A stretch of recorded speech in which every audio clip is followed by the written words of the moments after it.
Alright, welcome back YouTube. So you can see now the cabin is on jack.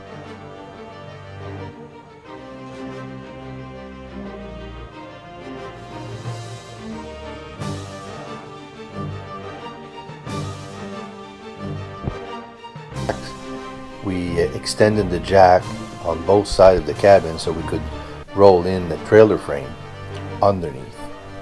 So yeah, we're quite wide with those legs over pails and then jack, and we used quite long cross beam. So we're going to attempt to slide the trailer underneath without bumping any of those legs or jacks. So we'll see how it goes.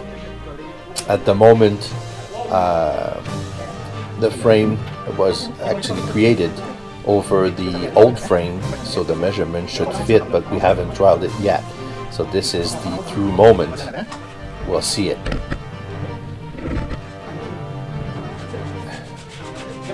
So the alignment is quite tough to do, to make sure that when we drop the cabin, we're dropping it on the frame at proper area and without compromising the balance and throw the cabin off the trailer, which is also risky. So we take our time and we are trying to figure it out as we go.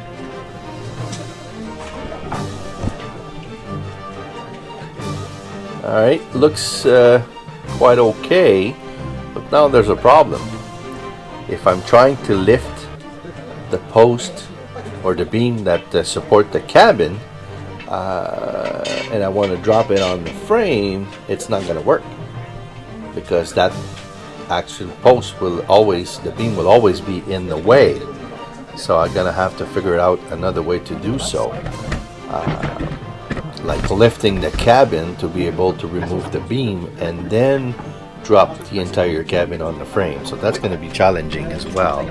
That's a new way of thinking, because that was not our original plan. So now you see we're going to lift the cabin a little bit, and just enough to have clearance to remove the beam that goes across, and then drop it back on the cabin, on the trailer frame. But that's also challenging, because as soon as we move it up, it actually swing it, and now it's not aligned anymore. So that's going to be more challenging completely. So anyway, you'll see. We managed to do it, but it's not with a couple of edits and thinking and redoing stuff and trial and error. So it's our first time we do that, right? So it's not we don't have a method established as we speak.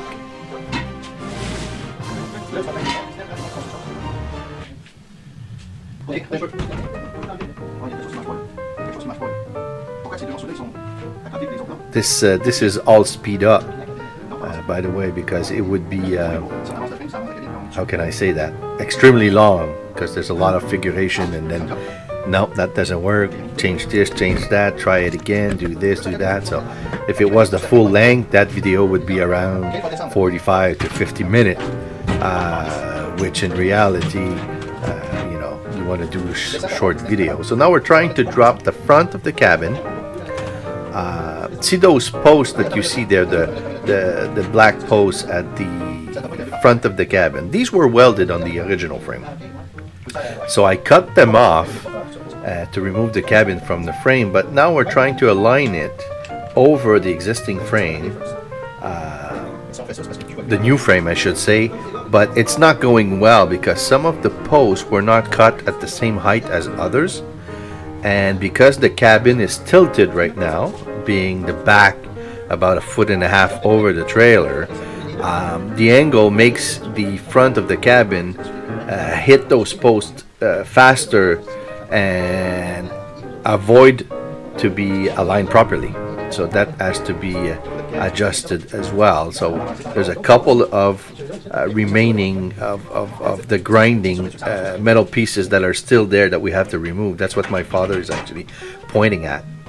So I'm trying to get in there, feel it, and then with pairs of pliers and even my hands, removing the excess material and see how that goes. But still, it's weird because we're all cut level, but it doesn't seem to go back level. You know how it is.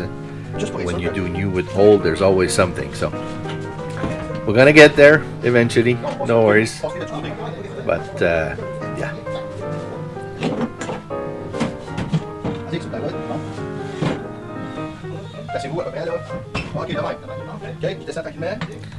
So we're gonna lift it back up just a tiny bit because we figured that dropping the back first would make a better alignment. So we're changing method again and trying to do that.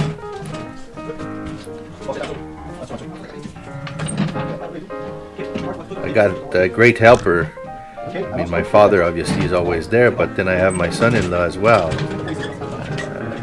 Tristan, helping me and helping my father, because this I found it too risky to do it, you know, alone. So Tristan came and joined us, and you know, an extra set of hands is really appreciated at this point. So it's going good, and so now we're trying to lift again the back of the cabin, but when we are too close, we won't be able to remove the beams that are in the back. So we're moving a little bit towards the center to change the angle of the lifting, and this way we could just lift the back a tiny bit. But now you saw the cabin shifting, and that's the dangerous part, right? If it shifts too much and go off rail there, it's risky for everybody. So we're making sure we're lifting just a bit. Somebody's holding the balance, and then we are removing. Well, my father is removing everything in the way, and now we're going to drop the cabin very slowly. And remember, this is speed times 4 right now, so you know we are going very slow. Make sure nothing moves. And my father in the back is actually, there you go. My father in the back is actually aligning the cabin as we go down.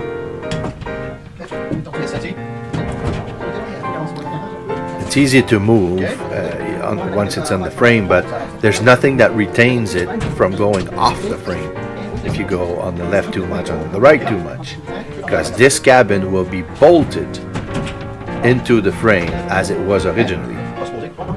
So right now it's just a matter of making sure everything is aligned properly, and then we will bolt it from one side to the other and make sure everything is on the proper alignment all the way. So there's no surprises when we put back those doors, the side door and the frame at the end there, to make sure that the doors will fit and close properly as well. You see there, there's nothing retaining the bottom of the door. So if you're a little bit crooked or too far, or it separates a little bit the bottom, for instance, you could end up with a gap when you close the door. So that's very important that it's also level and square. So back to the front again, as now the back is down on the frame. We'll see if it fits better. Currently not sure, but it looks better from this angle. We'll try it and see.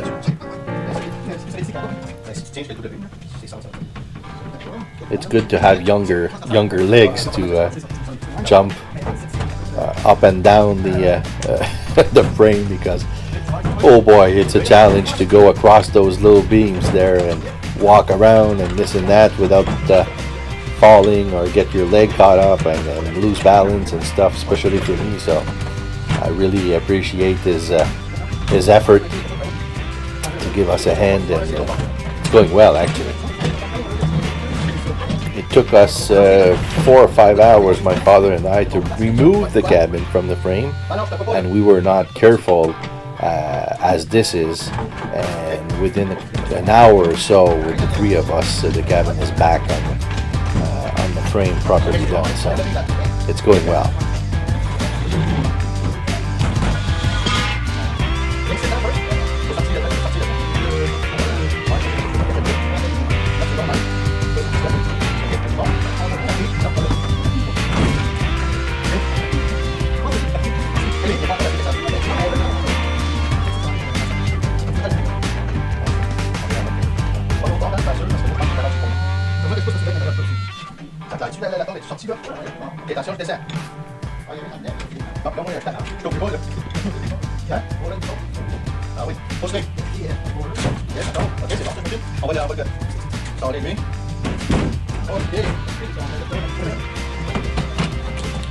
See, it's not aligning correctly.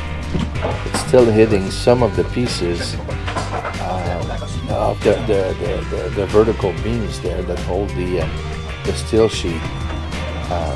It's on the right side, it's already on the frame, and on the left side it's about an inch and a half above the frame, which makes no sense because they were all cut level, so we need to figure it out. I thought, just okay, I did the entire frame, so I screwed up and maybe I bow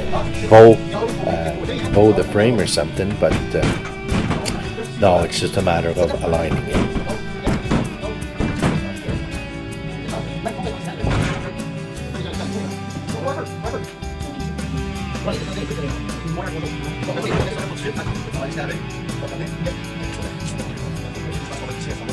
So it's just a matter now of adjusting, putting tension and rewelding it or screwing it down. So that's gonna work.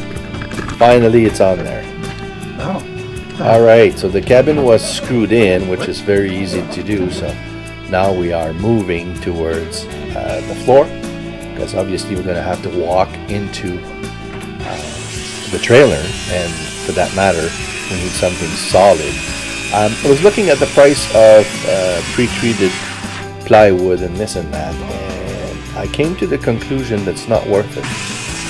It was easier for me to use an OSB board that has a waterproof glue into it, and then I was going to cover and seal both sides, including the edges, everywhere before I install it on the floor. So there's 4 coats of the AkzoNobel Chemcraft Deger coating that goes.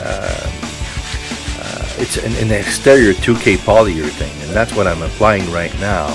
So I did 4 coats of that on both sides, including edges and everything, to protect the OSB. Even if the OSB has a waterproof glue into it, I didn't want to take any chances. You know, that trailer is gonna have to last me for 15 years. I mean, as long as I'm gonna do some snowmobiling, that's gonna be my trailer. I don't have any intention of changing it, or you know, I'm doing it right, and that's why I redid the entire frame properly, because you know, I don't want to have any issues on long run. So I don't want my plywood or my OSB board to swell with water and so on. So I said, all right, I'll protect it properly, and then we'll go from there. So 4 coats of Deger, and that's working well. Now you notice that I don't have my spray mask right now.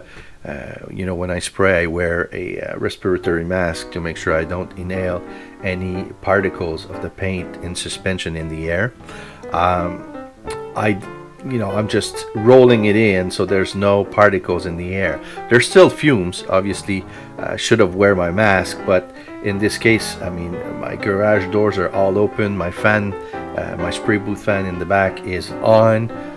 The side door and the back windows are all open, and there's a little bit of ventilation going on right now. Plus, it's quite windy out there, so there's almost no more smell as we speak. So I didn't bother put my mask on, which I should have.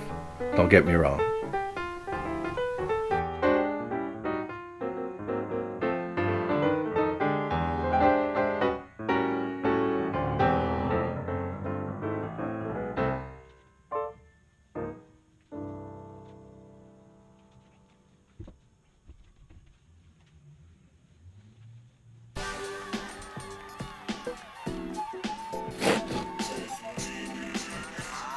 All right, so we're at the step of reinforcing the bottom of the steel sheet.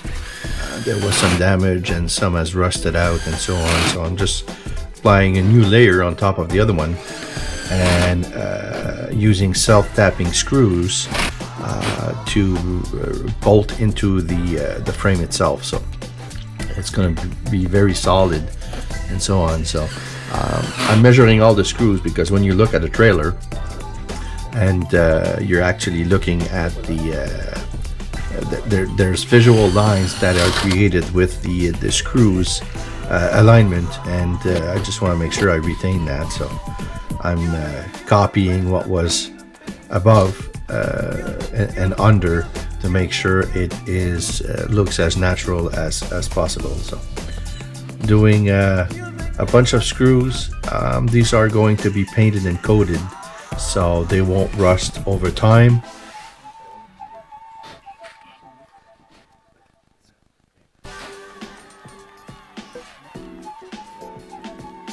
The steel sheet at the bottom makes it a little bit more sturdy, so which is also an improvement.